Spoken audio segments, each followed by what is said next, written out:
just coming up on the camp. It's going to be raining for like the next 2 weeks. I got a bunch of work to do. I've been super busy out in the street trying to help people. I have once again started smoking. That is an addiction that seems to follow me.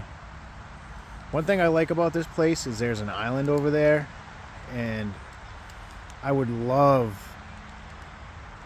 to obtain access to it, but like, you know, there's just this thicket that goes all the way through here, through this marshy swamp pond type water formation. So I don't know, maybe I'll figure out a way to get over there, do some dumb shit like get a raft or something, but that's plans for another day. Yeah, just been bouncing back and forth between my girlfriend's apartment and my tent. I'll be spending the night in the tent. It hasn't really been cold compared to January, which was brutal. See, I found this old, it looks like there was a person that was drinking heavily out this way. I found some old construction out here.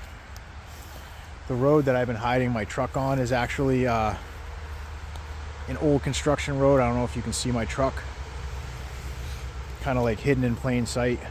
So hold on, I'm gonna take a puff of my cigarette. I don't want to do it on camera.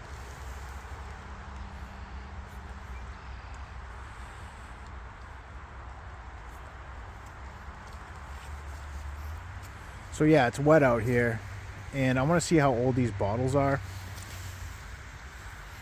This one here is called Old Monastery. As you can see, at some point in time there was a person that was drinking heavily here. There's an old can there. They were probably camped out here. One thing I've noticed, like throughout my travels, is I stumble upon old camps, and then I'll set my camp on where somebody else camped. I don't know why that happens. Some type of law of attraction. But yeah, here I am. Still have the A-frame up. I definitely would like to tighten it a little bit.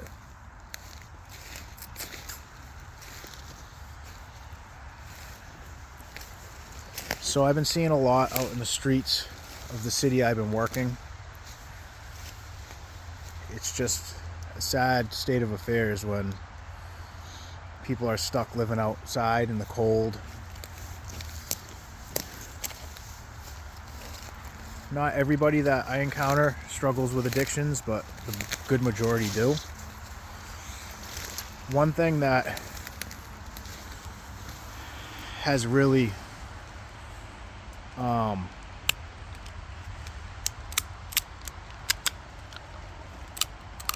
I want to tighten this.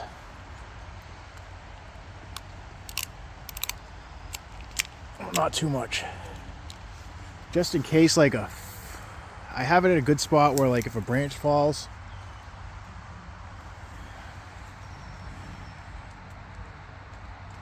which this tree looks fairly sturdy for the most part, but if a branch does fall, I would like the rope to maybe like buffer the fall so it doesn't impale me, which there is no guarantees that that would happen, but I guess if I do get impaled by a piece of wood, at least I'll be close to nature, which I've really begun to really thoroughly enjoy, that connection. I think a lot of, you know, like the depression and stress and anxiety that people feel nowadays is a disconnect from our natural heritage. So, like, I had no idea what this experience would be like.